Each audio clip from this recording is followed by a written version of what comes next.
За Канагийн цонх маань бол ингэж харагдаж байна. За Канагийн цонх зүүн талд нь юм нарийн менютэй. Тэгээд үндсэн цонх гэсэн хоёр хэсгээс бүрдэж байна. За зүүн талд нь болохоор хэрвээ өргөн харагдуулъя гэх юм бол энэ 3 зураасыг дарангуут ингээд өргөн харж болох нэ. За тэгээд Канадагаас харилцаж болох нь. За тэгээд шинээр файл үүсгэх бол create гэдэг энэ бүргийг тавьчих нь. За тэгээд home гэсэн нь болохоор яг үхээр ерөнхийдөө ингэж харагдана. Тэгээд Canada орохоор ч гэсэн home гэсэн харагдуулна гэсэн. За project зах нь бол бидний нөгөө ажиллаж байгаа одоо юу гэдэг загваруудыг харуулна гэсэн үг байна шүү дээ. За хэрвээ би энэ ажиллаж байсан энэ загвартайгаа ажиллах юм бол энийгээ сонгол хэрэглэх боломжтой, эдитлэх, засварлах боломжтой. За тэгээд templates гэсэн хэсэг дээр болохоор яг уу гэхээр Canada-д бас үнэтэй үнэгүй маш олон темплейтүүдийг байрлуулах боломжтой байдаг.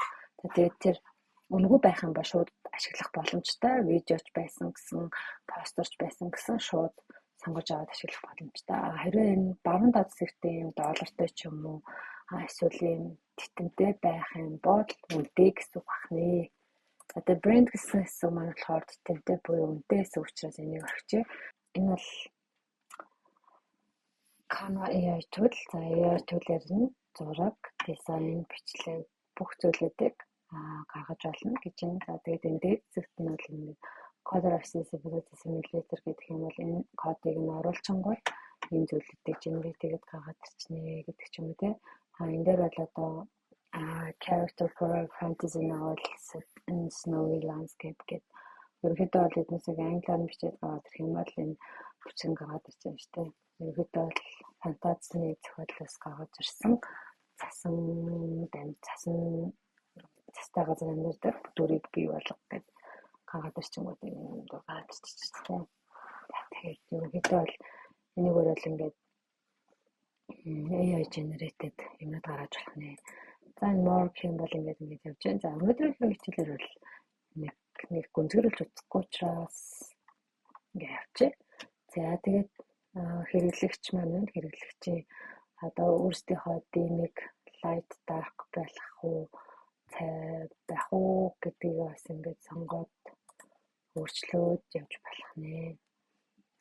За тэгээд settings руу орох юм бол зургаа өөрчлөх тэгээд mail ID-г өөрчлөх үү яах вэ гэдэг юм нарийн сонголтууд нь байж болж байна. За тэгээд энэ notification дээр бол яах вэ гэхээр одоо хэрвээ багаараа ажиллаж чадах байлбал одоо коммент үлдээх юм бол ингэсэн байна гэдэг зүйлүүд нь хамт гараад ирнэ гэсэн үг байна. За бүгдээрээ шинээр файл үүсгэж үзье. За шинээр файл үүсгэх дээр дарах юм бол нэг ийм сонголтууд гарч ирж байна. За тэгэл create new гэнгүүт нөгөө worksheet, presentation, Instagram post гэдэг сонголтууд ингээд маш олон зүйлүүд хийх боломжтой болохоор ингээд гараад ирчихэж байгаа. Тэгэхээр ерөөхдөө өнөөдөр одоо бол presentation хэрхэн хийх вэ гэдэг дээр төвлөрөх учраас presentation гэдгээ сонгочихъя.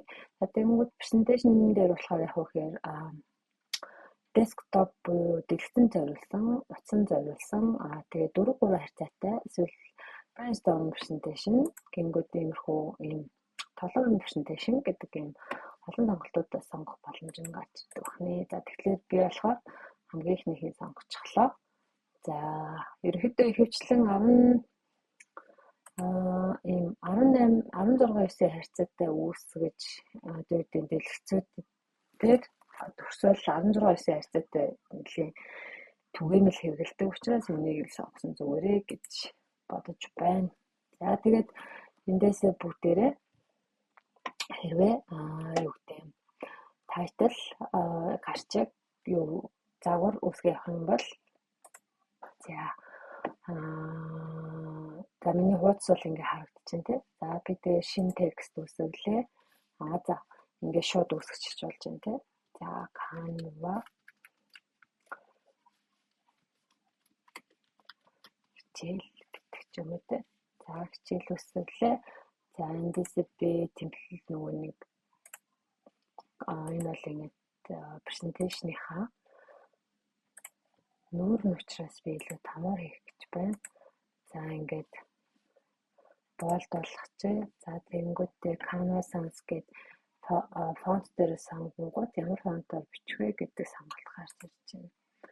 За монгол фонтуудыг бас зарим нэг их англи фонтууд дэмждэггүй учраас ер нь бол ингээ хамгийн түгээмэл хэрэгэлдэг Montserrat юм уу, Roboto сонгоё гэж бодож байна. За Roboto сонглоо. За Roboto бас ингээ задлах юм бол Roboto-гийн стайлууд харагдаж байна те. Regular болдоо гэдэг сонголт гарч ирж байна. За энийг бас тамруулж жижигрүүлж бас болж байна. Энэ нөгөө нэг юу гэдэндээ элементийн чинь энэ хүрээ хайрцаг гэх юм уу. За тэгээд ингээд сонгож болж байна. Эсвэл Alt дээр дараад Mac үйлдвэрлэлтэй бол Options дээр дараад ингээд томруулж байна. За тэгээд элементүүд нэмэх гэх юм бол юу гэх чинь те ийм 54-с юу зурмаар байна. Тэрийгээ сонгож байна.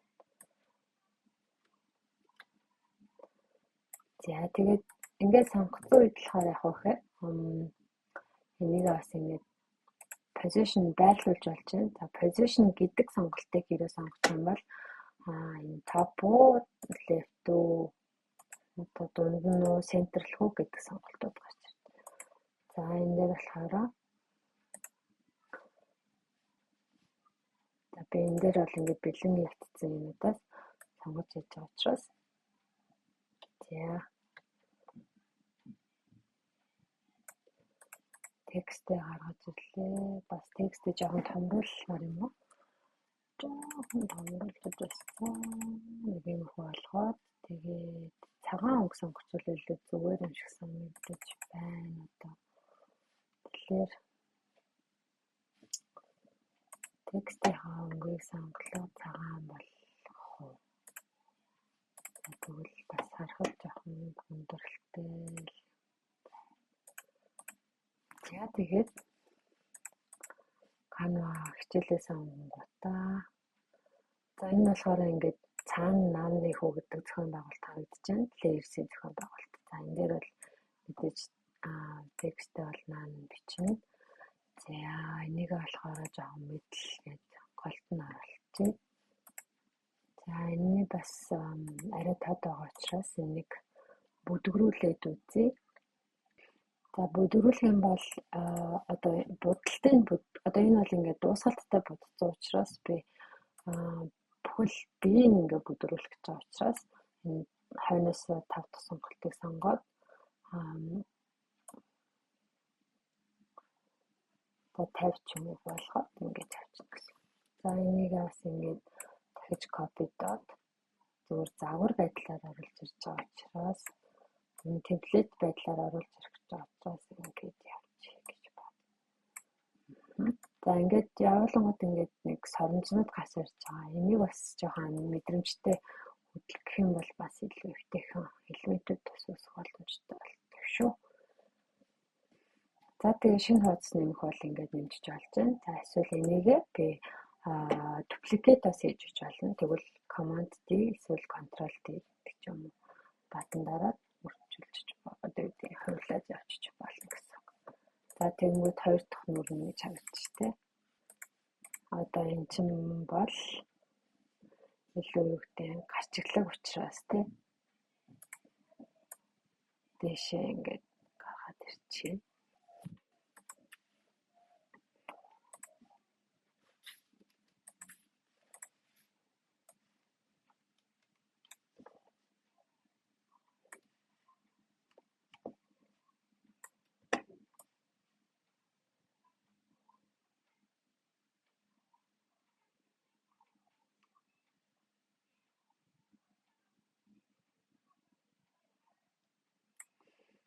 За тэгэл энэ дээр агуулга авчдаг ч юм уу те.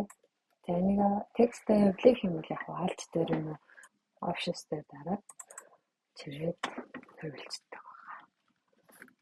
За.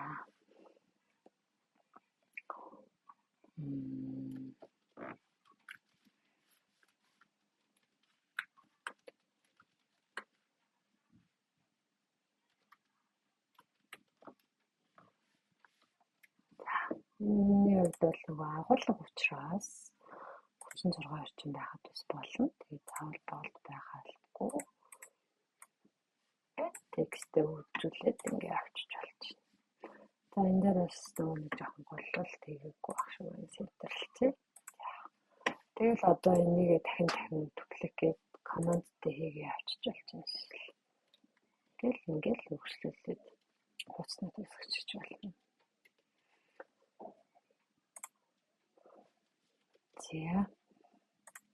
За энэ дээр бас дахиад текст нэмэлттэй. За ер нь бол текст бол ингээд өөрийнх нь стайл нь би жишээ нь эргээд сонгосон бол энд бол одоо бэлэн текстийн стайлууд байсан. Default text style. Эндээс ус та нар сонгож бол хэлэхтэйхэн add subheading гэх юм бол одоо дэд гарчиг гэх юм уу. Тэнгүүд ерөнхийдөө бол нөгөө нэг main гол гарчиг нь чинь доор нь батар үүсчихдээ. За тэгэхээр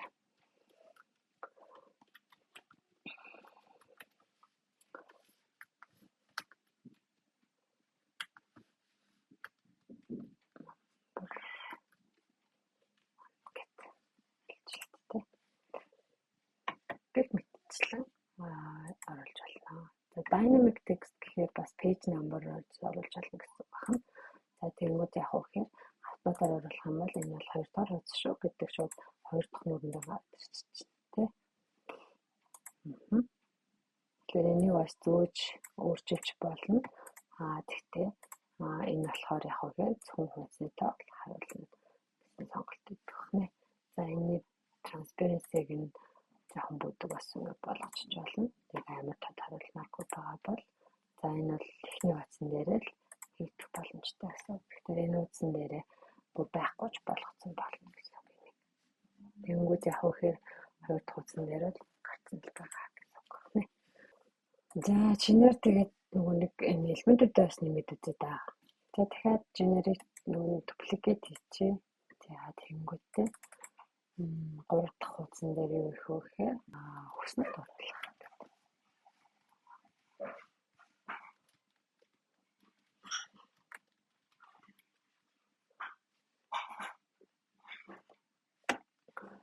За хүснэлтийг элемент хэсгээс оруулна. Элементээс оруулна. Хэмжтэй бас тий. За тэнгууд яг үхээр элемент дээр ингээ харах юм бол энэ дүрсүүд ашиглаж болж байгаа юм графиксуудаас ашиглаж болж байгаа юм тий. За энэ дээр бол яг үхээр илүү ганган сонирхолтой графикуудаас нэмэх гэвэл эндээс бас нэмчих болно гэсэн. За хэрвээ see all гэдэг дээр нь дарах юм бол бүгдийг нь харах. За энэ дээр болохоор за одоохондоо хүснэгтээ орох гэж байгаа sheets гэдэг хэсгийг sheets гингүүд бас sheets дээр бас олон сонголтууд байна. Тэгэнгүүт sheets дээр бол бас ингэ нэлээд гоё sheet-д өгсөн текстүүд одоо үгтэй юмудаас байх юм шүү дээ. Эндээс бол бүгдээрээ зүгээр энгийн нэг сонгох гэх юм бол хамгийн дээдсэн sheets нь харагдаж байна. За тэгмүүд яг үхээр эндээсээ би алийг сонгох вэ? Яг их үү гэдэг сонголтууд нь зүүндээд одоо үгүй шууд дээд хэсэгт нь бүгд харагдаж байна гэсэн. За тэгмүүд бас юу нэ элементүүдээ бас сонгож болж байна. Эднээсээ бас хүснэгтэй хамруулах жижигрүүлэх бол энэ хоёр талын цэг юугаар одоо маус авчингуудаас хамруулж жижигрүүлэх нь тодорхой харагдаж байна тийм. Тэгээ эндээсээ болохоор яг үхээр сортлж бас болох нь тэгээд бас нөгөө доторх нүдний форматуудыг бас тохируулж болох нь. За тэгээд датагаа бас импортлж авч болно гэсэн үг байна. Тэгэхээр яг үхээр дата маань Google Sheets байх хэвээр өөрийнхөө юунаас одоо үгүй Google хаягаас шууд татаж бас болох байх гэж бодож байна. За эсвэл өөр энэ юустай ажилтдаг бол шийдвэртэй ажилтдаг, параметртэй ажилтдаг бол эндээс импортлж оруулж ирж байна. За яг чартуудыг бол мэдээж эднээсээ хэрэг бүгдсэн үед бий болгож олно гэсэн үг л та.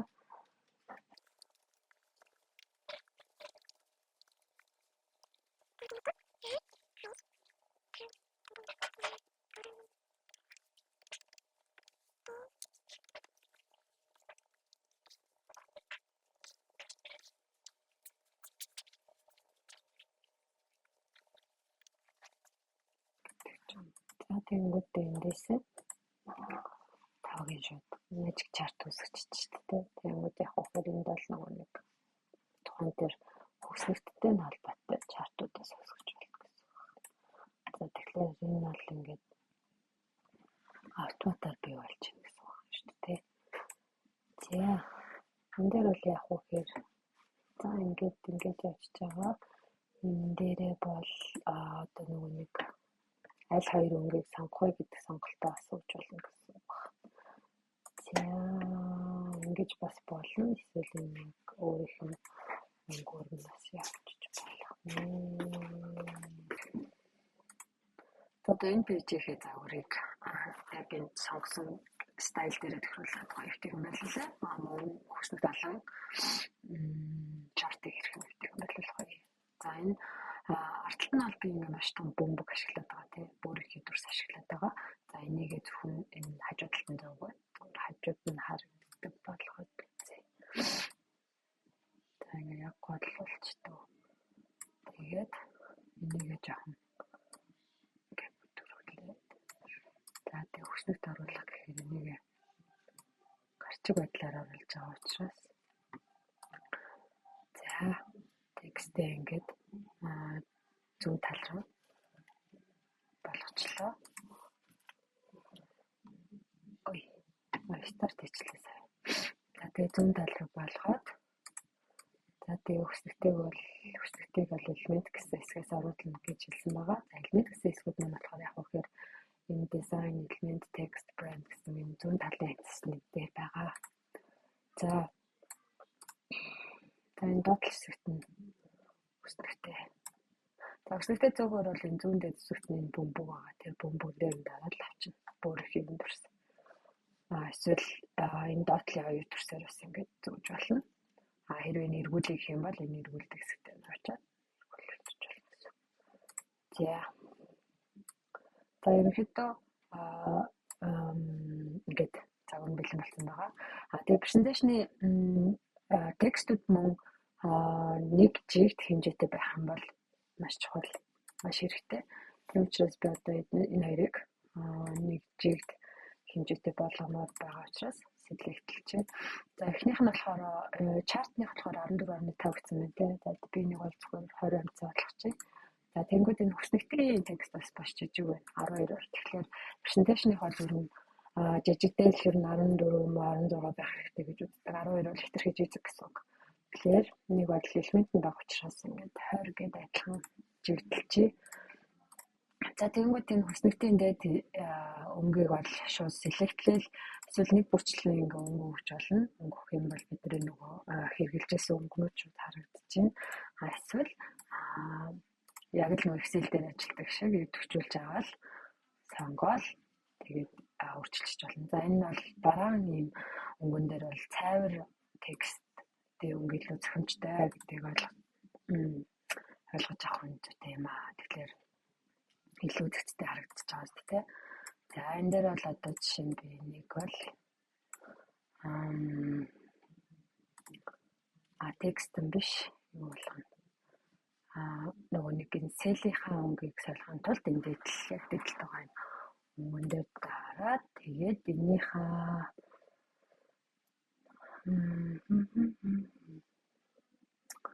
тэгээд ингээд өөрчилсөн байна.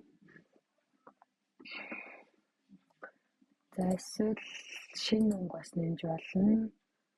За би энэ өнгийг өгөх нь бол жоохон transparency-г өөрчилмөр байгаа. Тэгтээ өөрчилж болох нь хараад.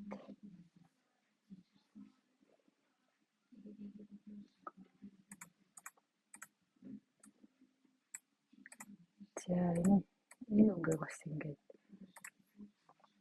цайварт өнгөөр өгч. За хэрвээ өнгөн таалагдахгүй байвал бас илүү цайруулж болох юм байна. Энэ дээр бол яг transparency гэсэн сонголт бол байхгүй. Transparency гэхээр илүү нөгөө уусгалттай болгоно гэх юм уу? Арын background нь харагддаг байдлаар хийн гэсэн үг. За энэ бол нөгөө хүрээнийх нь өнгөнүүдийг хэлчихдэг. За энэ хүрээний юм байлаа гэхэд энэ өнгийг энэ border өнгийг болохоор энэ дээрээ солих хэрэгтэй юм шүү дээ. Тэгээс илэгдэлцэн үед бол ийм ягаан магаан болгодог ч юм. За эсвэл хар гэдэг ийм сонголтууд бас байх нэ.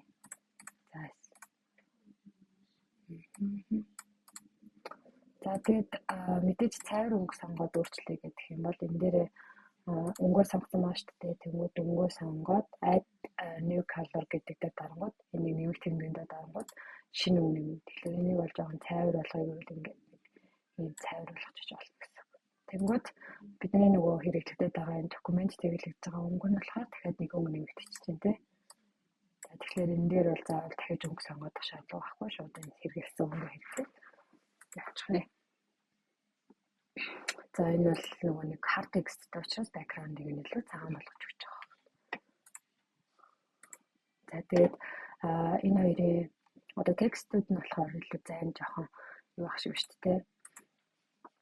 Хитрхи хоол гэх юм уу гарчны хувьд. Тэгэхээр энийг бол жоохон ойртуулдаг бол зүгээр хаа гэж бодож байна. Тэгэхээр энэ line spacing гэдэг нь болохоор line spacing-ээр юу гэдэг орчуулж болно гэсэн. За нэг болгох чиг. Тэгэхээр энэ нөлөө их харагдаж гарчны. За тэгээд эднийг одоо энэ хийсэн загвараа копидээд хувлаад явсан явж болно. Тэгвэл илүү амар. За тэгвэл бас ойлгомжтой байх гэж бодож байна. За хувлыг гэх юм бол маусныхаа баруун тавчийг нөгөө хувлах персентажныхаа персентажийг сонгоод баруун тавчинтай нь ингээд duplicate page гэж явуулж болно. Тэгээд зүү гэх юм бол ингээд шууд аваад доор нь одоо select-лэл чирээ авчиж болно гэсэн үг. За эсвэл юу яа хувлахтаа control D юм уу command D Mac Windows бол command D гэдэг ах юм бол хувлахтаа авчина. За нэг юм хөтөч явах юм. За. Тэгээд устгах юм бол шууд delete эсвэл маусныхаа баруун тавчийг дараад delete page гэж болно. Эсвэл бас энэ нөгөө нэг PowerPoint дээр байдаг шиг зарим нэг presentation hide гэх юм бол ингээ hide page хийж болно. За тэгээд ингээ дөрвөн page харагдаж байна. Энэ нүд нь болохоор нөөртдсэн байна. За тэгээд percent хийгээд харах юм бол full screen-ээр percent хийх үү эсвэл percent-ээр view хийх үү гэдэг нь. За энэ нь болохоор яг хөө нөгөө PowerPoint дээр хоёр дэлгэц ашиглаж байгаа үед энийг ашигладаг. Та тэгээд percent хийгээд бичлэг хийх үү гэх юм бол энэ дээрээ дараад хийж болно. За энэ бол яг хөө өөрийнхөө царайг нөгөө камертаа бол бичиж авчна гэсэн үг. За автоплей гэх юм бол шууд өөрөө автоматар ингэ уншиж авчна. 1% хийж болно гэсэн үг байна. За тэгээд full screen гээд явах юм бол тэгээд битүү байдлаар тэгэл percent хийгээл явчихна гэсэн үг байна. За тэгээд нэг иймэрхүү өөрчнө. За нэр зураг оруулж үзтээ. За би энийг копид жагаад duplicate хийж жагаад за энийг бас энэ тал руу оруулаад яач.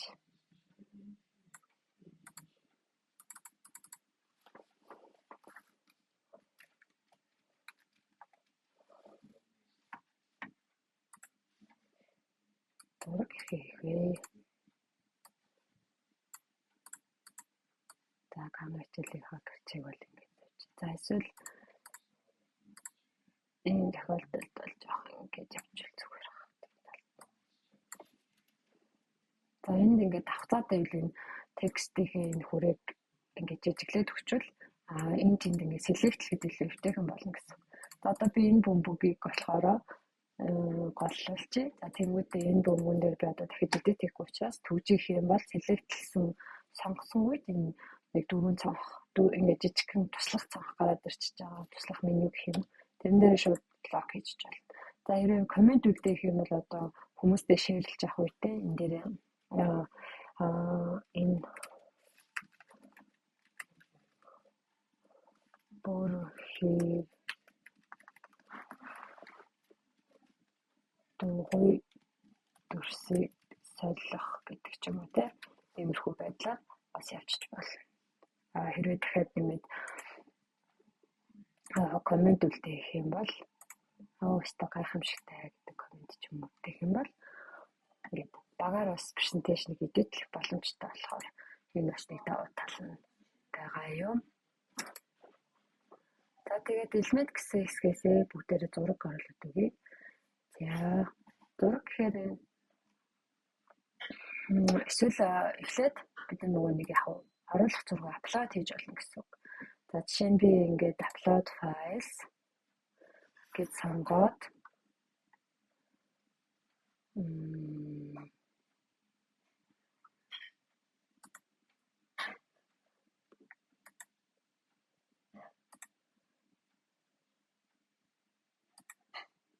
за ингээд энэ зургийг оруулчихъя. За тэгэх юм бол энэ зураг орлоо. За уншаад дуусныхан дараа зураг шууд дарчингууд ингээд зураг наваад ирчихсэн гэсэн. За тэгээд би зураг оруулахаар яг ямар хэсгийг нь харуулах уу, жижигрүүлэх үү, томруулах уу гэдэг энэ дээрээ шууд засаж байна гэсэн.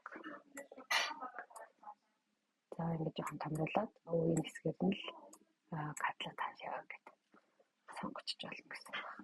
За тэгээд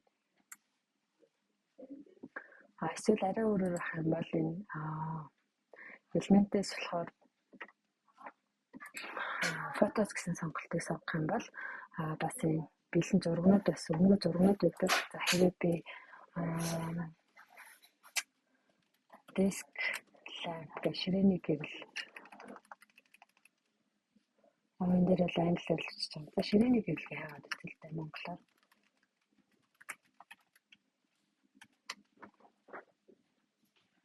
Ошо.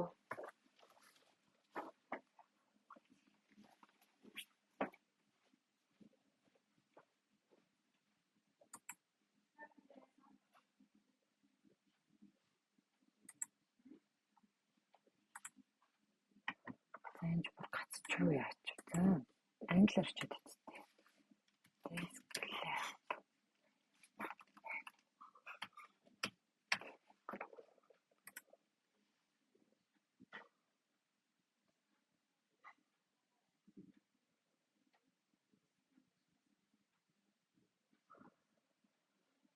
Тэгэхээр интернетийн хурдаас болоод байна уу? Яагаад бэ?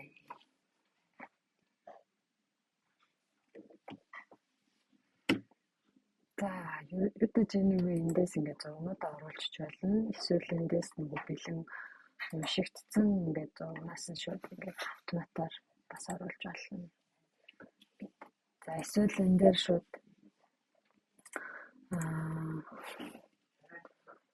background талаараас оруулж болох юм тийм.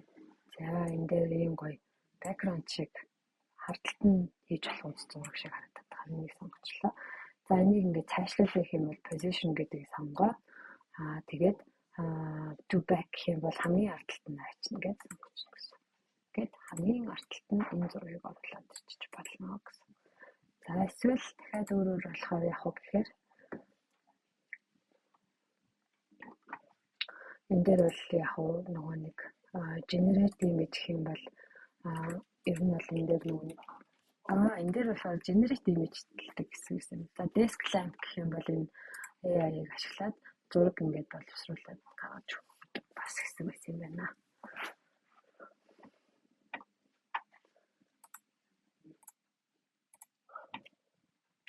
За ер нь зургнуудыг бол тэгээд амархан одоо юу гэдэг нь сонгоод оруулж болно. За тэгээд энэ дээр нөгөө нэг frames, grids, mockups гэсэн энэ сүүлийн 3 сонголт байна.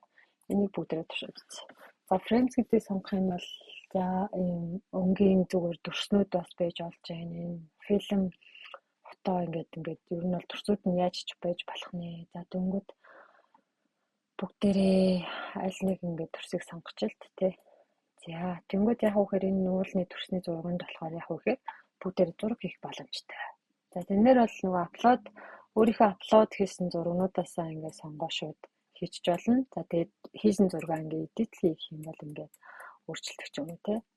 За тэнгууд яг устгах юм бол ингээд устгах шууд делет хийчих болно.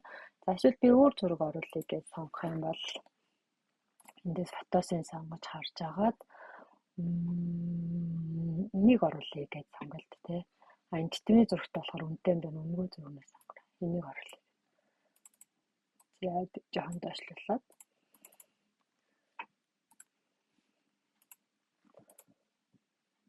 За ингээ гараад ирэх. За тэгэхээр энд бол ингээд бүр ингээд өөрсдийнхөө одоо бүтээгдэхүүн зориулаад төлбөрийг хийж болно. За одоо энэ дээр бүр ингээд мокапыг бүр сонгох юм бол бүр илүү маш олон сонголттой гарч ирж тээ.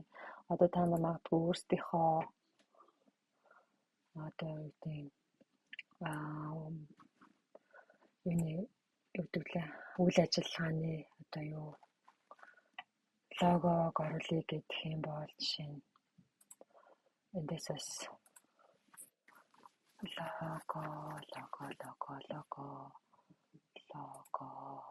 нэгдүгээрээс оруулж ирж болох нэ. За энэ каног оруулж. Кано гэдэг нь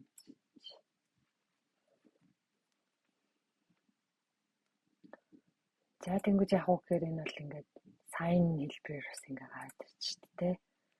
Йоо энд бүр ингээд бүх боломж нь байна.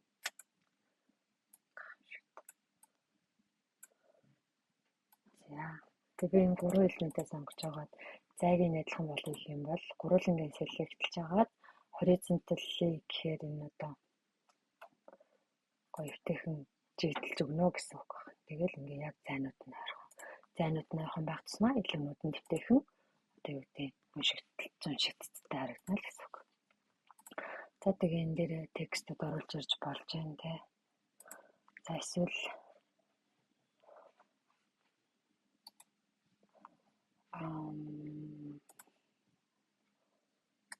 нэгэ за тэрүүлээ.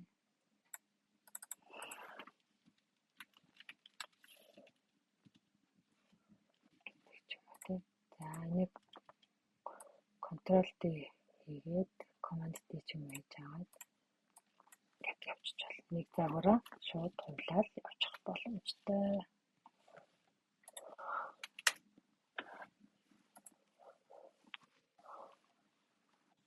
За тэгээд энд бол ингээд бас font combination гэж бас юм те. За эндээс бол яг хөөр хэрвээ англиар бичих боломжтой бол энэ комбинацуудаас сонгож болно гэсэн үг байна.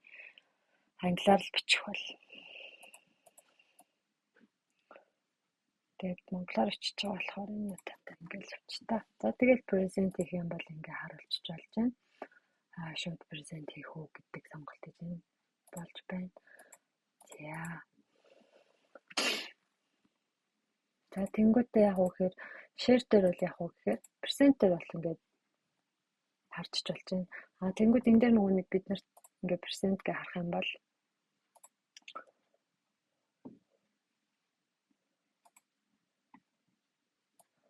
за ингээд цааталт нь бол ингээд илтгэл нь явж штэ тэ. Тэнгуүт энэ дээр болохоор яг уу гэхээр нөгөө перцентрийн хэсэг гарч ирэх юм. Тэгэхээр хоёр дэлгэцтэй хувьд бол ингээд дэшээ доошоо болгоод энэ цаад хэсэгт нь болохоор юу нь явж тэ. За ингээд кано хичээл ингээд за тэнгууд нөтүүд нь ингэж харагдана гэсэн. Тэгээ бүгдээ нөтүүдийг юу яаж өгье. Нөтүүдийг хаана хийдэг вэ гэхээр зүүн доод хэсэг дээр нөөц гэж байгаа. За энэ дээр бол нөгөө нэг эхний хуудсын тайлбар. За хоёр дахь копид жаагаад хоёр дахь дээр нь нэг явах.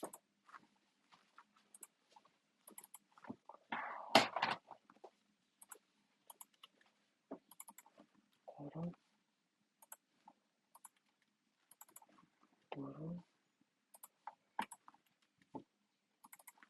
тав. За 100% хийгээд үзье.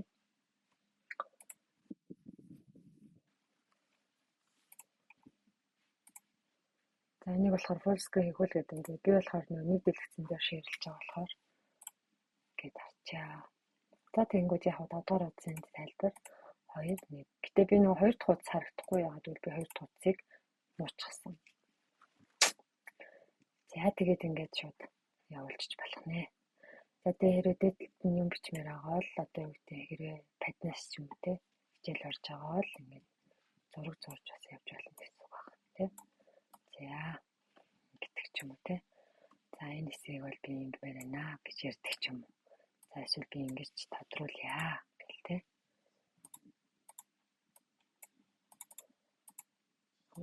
сонгож болдог. За тэгээ сонгох боломжтой л байлгүй дээ. За тэнгууд ингээд зурж байгаа хэсэг нь энэ дээр харагдчихэв. За тэгээд ингээд юмэрхүү.